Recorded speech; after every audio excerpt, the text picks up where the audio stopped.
जीवन में सोचा था नाटक करते करते कि मुझे कलाकार बनना है। और लोग कहते हैं ना, where there is will there is way, जहाँ चाह वहाँ राह। वही सोचकर हमने अपने जीवन का सफर शुरू किया कला के रूप में। आज मैं ये नहीं कहता हूँ कि मैं बहुत सफल कलाकार हो गया हूँ, लेकिन ये जरूर दावे के साथ कहता हूँ कि हमने मेहनत की है। कैसा रहा सर बेगूसराय से लेके मुंबई बॉलीवुड तक का अभी तक का सफर? फूल सिंह जी का मोदी जी से ऐसा क्या लगाव है? उस समय की जो जनता थी उन्होंने राम जी को भी नहीं छोड़ा था। आज राजनीति व्यवसाय हो गया है, पैसा लगाओ पैसा कमाओ। तो जब तक सोच नहीं बदलेगा तब तक बिहार भी नहीं बदलेगा। जो करना है कर, शादी तो चचा जी के मर्जी से ही होगी। जी नमस्कार, मैं हूं अमन कश्यप और आप देख रहे हैं KV9 भारतवर्ष। फिलहाल हमारे साथ अभी बिहार बेगूसराय के एक ऐसे पुत्र हैं जो कि वर्तमान समय में बॉलीवुड कलाकार होने के साथ साथ महाराष्ट्र भारतीय जनता पार्टी में बिहार प्रकोष्ठ के अध्यक्ष भी, जिनको आप वर्तमान समय में टीवी सीरियल्स के माध्यम से कलर्स पे, जी टीवी पर आप कभी शिव शक्ति में चाचा के किरदार में तो कभी पिता के किरदार में देखते होंगे। हमारे साथ फूल सिंह जी हैं। सर स्वागत है सबसे पहले आपका KV9 भारतवर्ष में। हर हर महादेव, हर हर महादेव। अच्छा, कैसा रहा सर बेगूसराय से लेके मुंबई बॉलीवुड तक का अभी तक का सफर? कोशिश करे इंसान तो क्या काम है मुश्किल।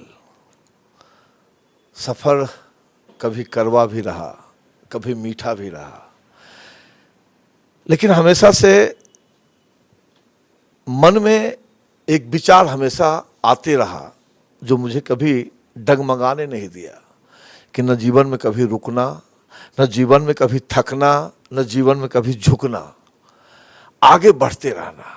बाकी किसको क्या मिला ये मुकद्दर की बात है। जीवन में सोचा था नाटक करते करते कि मुझे कलाकार बनना है। और लोग कहते हैं ना, where there is will there is way, जहाँ चाह वहाँ राह। वही सोचकर हमने अपने जीवन का सफर शुरू किया, कला के रूप में शुरू किया। आज मैं ये नहीं कहता हूँ कि मैं बहुत सफल कलाकार हो गया हूँ, लेकिन ये जरूर दावे के साथ कहता हूँ कि हमने मेहनत की है, आज भी कर रहा हूँ। तो कहीं न कहीं अब लोग मुझे एक रिकॉग्नाइज आर्टिस्ट के रूप में, टेलीविज़न और फिल्म के आर्टिस्ट के रूप में जानने लगे। अच्छा, एक डायलॉग सर बहुत वायरल हो रहा है कि जो करना है कर, शादी तो हमारी मर्जी से ही होगी। इसके पीछे की क्या कहानी? नहीं, कहानी कुछ नहीं, ये शिव शक्ति जो जी टीवी पे आता है इसकी ये कहानी है। देखिए, मैं उसमें ज्वाइंट फैमिली के बारे में दिखलाया गया है जो लगभग अब विलुप्त हो रहा है। इसकी कहानी ये है कि हम बनारस के ब्रज किशोर शर्मा पंडित हैं, बड़े ऑनेस्ट पंडित। हमारे बड़े भाई केदारनाथ गए थे पूरे परिवार के साथ। उस केदारनाथ की त्रासदी में पूरा परिवार वहाँ खत्म हो गया। एक बिटिया उनकी बची थी, शक्ति।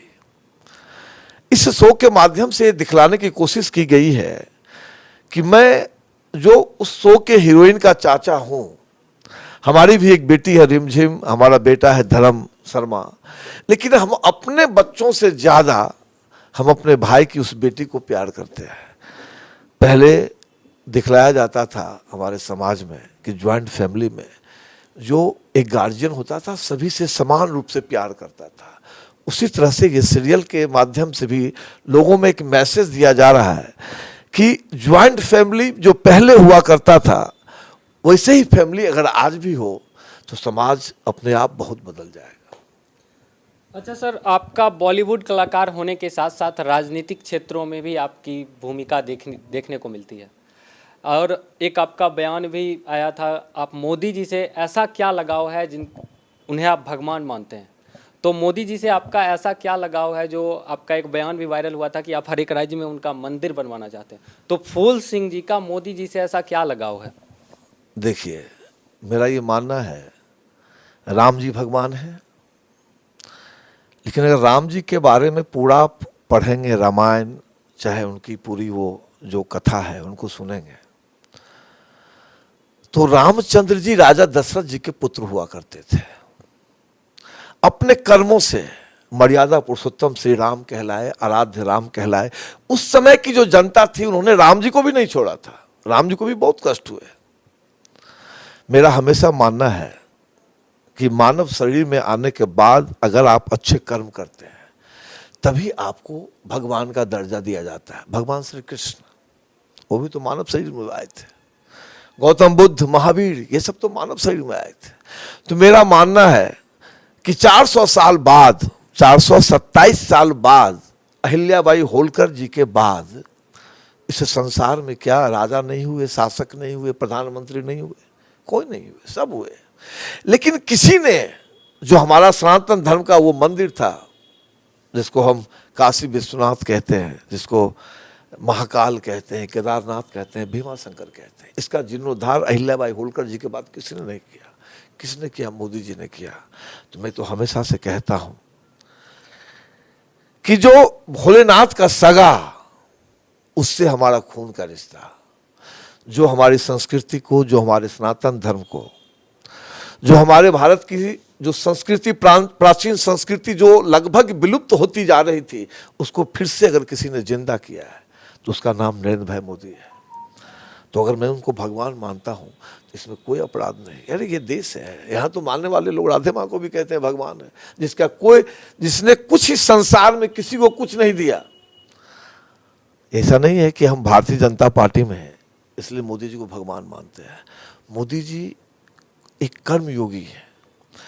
मोदी जी ने जहाँ से अपने जीवन की शुरुआत की है, कभी कभी तो मैं कहता हूँ किसी को भी, और आपके टेलीविज़न के माध्यम से, आपके न्यूज़ के माध्यम से जो मुझे सुनेंगे, देख रहे हैं, उनको भी कह रहा हूँ कि आज रात में जब आप खाना खाना तो सोने जाना तो निंदिया रानी तुरंत नहीं आती है, 2-4 मिनट तो लगते हैं। कल का प्लानिंग करते हैं आप, कैसे करना है, ये करना है, वो करना है। तो जरा सा सोचना कि आज से 70-75 साल पहले एक पिछड़ी जाति की गरीब महिला जो दूसरे के घर में चौका बर्तन करके अपने परिवार का भरण पोषण करती थी, जब उसका बेटा 10 साल का हुआ तो उस गरीब माँ ने अपने बेटे को स्टेशन पर चाय चाय चाय चाय चिल्लाते सुना करती थी। आखिर क्या शक्ति थी उस माँ में और क्या भक्ति थी उस बेटे में कि आज उसका बेटा विश्व का सबसे बड़ा लीडर, विश्व का सबसे बड़ा नेता अगर आज कोई है, ये हम नहीं कह रहे हैं, ये अमेरिका में भी जब अखबार में आता है हेडलाइंस में, ये मैं नहीं कह रहा हूँ कि नरेंद्र मोदी जी एक अवतरित लोग हैं, भगवान हैं। अब तो पूरी दुनिया मानने लगी है।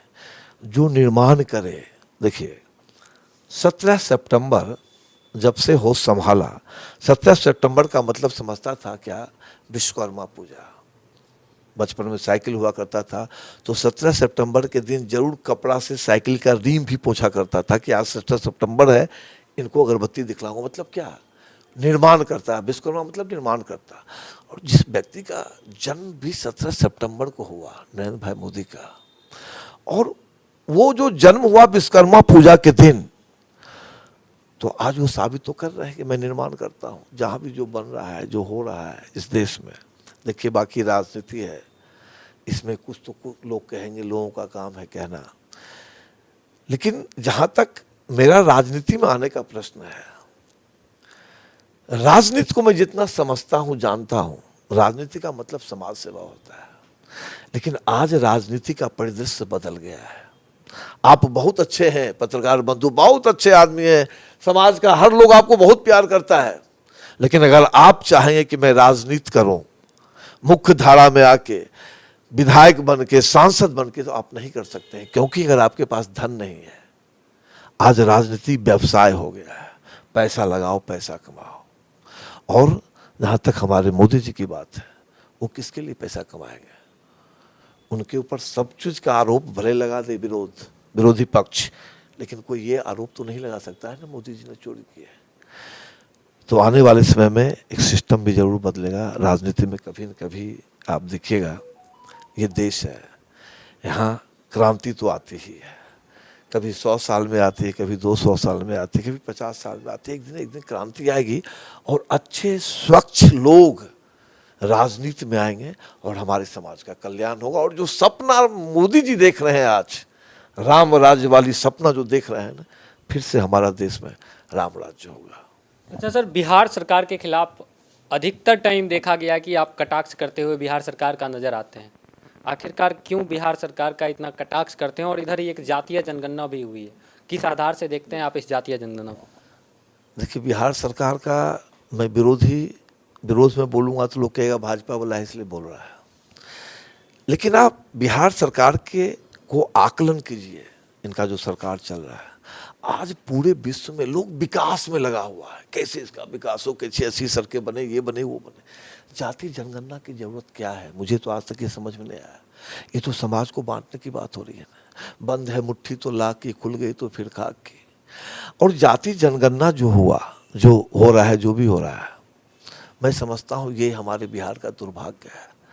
मैं भी बिहारी हूँ, तो हम भी जब बाहर रहते हैं, अभी नीतीश जी ने जो स्टेटमेंट दिया, तो क्या लोगों ने मेरे ऊपर कटाक्ष नहीं किया, और क्या तुम बिहारी आदमी हो, तुम्हारा बिहार का चीफ मिनिस्टर। नीतीश जी को रिटायरमेंट लेना चाहिए, क्योंकि रिटायरमेंट लेना उनके लिए इसलिए जरूरी है। बिहार जिसके बारे में बाहर लोग ये कहता है कि यहाँ का जमीन इतना ऊर्जा वाला जमीन है, जहां से आईएएस आईपीएस सबसे ज्यादा निकलता है, और उसी जमीन में रहने वाला एक व्यक्ति जो 15, 16, 17 साल से मुख्यमंत्री हो, और उस व्यक्ति का विवेक इतना मर जाए, इस तरह का स्टेटमेंट विधानसभा में दे। देखिए, आज जो हमारी नई पीढ़ी, अभी सोशल मीडिया का जमाना है, पहले वाली बात नहीं थी। जो आज से 25, 30 साल, 40 साल पहले विधानसभा में इस तरह की बात बोलते तो विधानसभा तक ही रह जाती।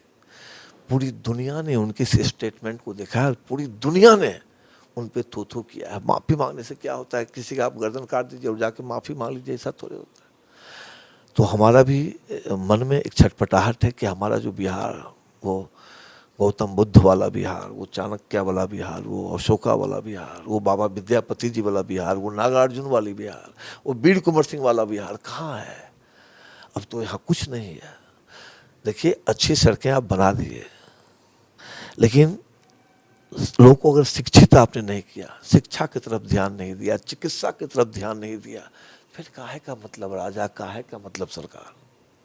अगर सर पार्टी को अलग रख दिया जाए तो आपके अनुसार बिहार का मुख्यमंत्री का चेहरा कैसा होना चाहिए? तेजस्वी यादव जैसा या सम्राट चौधरी? ना, हम इस पे कोई टिप्पणी इसलिए नहीं करेंगे, ये बिहार की जनता तय करेगी। बिहार की जनता को तय करना चाहिए कि कब तक ठगे जाओगे। हम तो कहते हैं एक नए लड़के को, जिसने यूपीएससी कंप्लीट किया हो, बीपीएससी कंप्लीट किया हो, वैसे लड़के को चुन के सीएम बनाओ जो तुम्हारे विजन में रहे। देखिए, बिहार, हम तो बाहर भी बोलते हैं, दिल्ली में भी तो सर ऐसा ही हुआ था, यूपीएससी कंप्लीट करके अरविंद केजरीवाल गए थे। हाँ, अब देखिए, अरविंद केजरीवाल बहुत अच्छा काम करता, वो एक ही काम में लगा रह गया कि कैसे भारतीय जनता पार्टी को हम डिमोरलाइज करें, कैसे नरेंद्र मोदी को। वो सिर्फ डेवलप में लगा होता ना, तो मैं मानता हूं वो भी ठीक होता। लेकिन आप बहुत अच्छे हो, लेकिन अगर आपकी टीम अच्छी नहीं है, अकेला चना भार नहीं फोड़ता। आप बहुत अच्छे ज्ञानी हैं, बहुत अच्छे पढ़े लिखे हैं, बहुत अच्छे समाज सेवी हैं, लेकिन आपके साथ जो 5 लोग बैठे हैं वो सब हमाम में नंगे बैठे हुए लोग बैठे हैं ना, तो आप अकेला कुछ नहीं करेंगे। टीम बड़ा होता है, आदमी बड़ा नहीं होता है। आप कभी इमेजिन कीजिए, जिसमें धीरू भाई अंबानी इस संसार में अपना कारोबार शुरू किया था, उस समय किसी गांव में अगर एक टेलीफोन की घंटी बजती थी तो पूरा गांव वहीं आता था कि उसका कहीं से फोन आएगा तो रिसीव करेगा। उस समय उसकी टीम अच्छी थी कि आज जो अंबानी ग्रुप है, आज इतना बड़ा ग्रुप है। लेकिन उसी अंबानी ग्रुप में 2 भाई, दोनों को एक तरह का संपत्ति बंटवारा हुआ। मुकेश अंबानी, अनिल अंबानी को। मुकेश अंबानी एशिया का उतना बड़ा आदमी, और अनिल अंबानी एशिया का सबसे बड़ा एनपीए। ये क्या है? तो जब तक सोच नहीं बदलेगा तब तक बिहार भी नहीं बदलेगा। और बिहार में आप देखना, ये क्रांतिकारियों की धरती है। जब जब कुछ ऐसा हुआ है तो बिहार ने एक सही दिशा, सही क्रांति का रूप लिया है। आने वाले समय बिहार में भी क्रांति होगी। अच्छा, एक आखिरी सवाल सर, पिछले विधानसभा चुनाव में, बेगूसराय के चुनाव में आपकी भूमिका देखी गई थी। आने वाला लोकसभा चुनाव में क्या फूल सिंह की भूमिका बेगूसराय लोकसभा चुनाव में देखने को मिलेगी? नहीं, देखिए, मैं भारतीय जनता पार्टी का एक कार्यकर्ता हूँ, तो ये मेरी नैतिक जिम्मेदारी बनती है कि मैं भारतीय जनता पार्टी के पक्ष में प्रचार करूँ। मैं मोदी जी का प्रचारक हूँ। मोदी जी भारतीय जनता पार्टी में, तो मैं भी भारतीय जनता पार्टी में हूँ। सच्चाई यही है। मैं मोदी जी के उन विचारों को देख के, उनके पर्सनालिटी को देख के, उनके व्यक्तित्व को देख के भारतीय जनता पार्टी में शामिल हुआ था। उम्र के 40 साल तक किसी पार्टी की सदस्यता तक नहीं ली थी। मुझे लगा था यही वो व्यक्ति है जो आने वाले समय में देश की दशा और दिशा बदलेगा। रही प्रचार करने के बाद तो मैं कलाकार भी हूँ, दाल रोटी की भी व्यवस्था करता हूँ। दाल रोटी की व्यवस्था मेरी तभी होती है जब मैं शूटिंग करता हूँ, तो मैं देखता हूँ। लेकिन चूँकि उस देश की बात है, 5 साल में चुनाव एक बार आता है। होली, दिवाली, ईद, मुहर्रम सब तो साल में आता है, लेकिन लोकतंत्र का एक ऐसा त्यौहार है, भारत माँ का एक ऐसा महापर्व है जो 5 साल में एक बार आता है। तो मेरी कोशिश होगी कि मैं बेगूसराय भी आऊँ। अच्छा सर, क्या लोकसभा सीट से, बेगूसराय लोकसभा सीट से चुनाव लड़ना चाहेंगे आप? आपको मैं एक बताऊं, इससे पहले जो विधानसभा हुआ था, बेगूसराय से चुनाव लड़ने की थोड़ी सी इच्छा मटियाने से इसलिए थी, इसलिए नहीं थी कि मुझे विधायक बनना है, इसलिए थी कि मुझे लगा था कि हमारे यहाँ का एक जो जनप्रतिनिधि है जो 15 साल से है, उसका ऐसा आपराधिक पृष्ठभूमि है। हमको यही लगता था आपराधिक पृष्ठभूमि, ये आदमी फिर से अगर बनेगा तो ठीक नहीं रहेगा, क्योंकि एक स्वच्छ छवि वाला आदमी आना चाहिए, स्वच्छ छवि वाला आना चाहिए। अब हमको कोई चुनाव से बहुत ज़्यादा, जिसको कहते हैं ना आप, एक्साइटमेंट कि मैं चुनाव लड़ूंगा। राजनीति का मतलब मैं समझ गया हूं, जो पंडित दीनदयाल उपाध्याय की किताबें पढ़ेगा ना, वो समझ जाएगा कि राजनीति का मतलब शुद्ध समाज सेवा होता है। राजनीति का मतलब ये नहीं कि मैं विधायक बनूंगा तभी लोगों की सेवा करूंगा।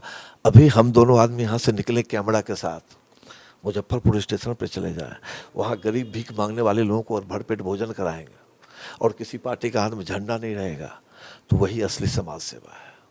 आजकल तो लोग घायल हो जाता है आदमी हॉस्पिटल में, एक्सीडेंट में, तो वहाँ भी जाता है तो पार्टी का झंडा लेके खड़ा होकर फोटो खिंचाता है, प्रचार करता है। नहीं, समाज सेवा कुछ अलग चीज़ होती है, राजनीति कुछ अलग चीज़ होती है। बहुत बहुत धन्यवाद सर। तो कैसा लगा फूल सर के साथ ये वीडियो, कमेंट सेक्शन में मैं ज़रूर बताइएगा। मिलते हैं किसी नए टॉपिक के साथ नए वीडियो में, तब तक के लिए जय हिंद।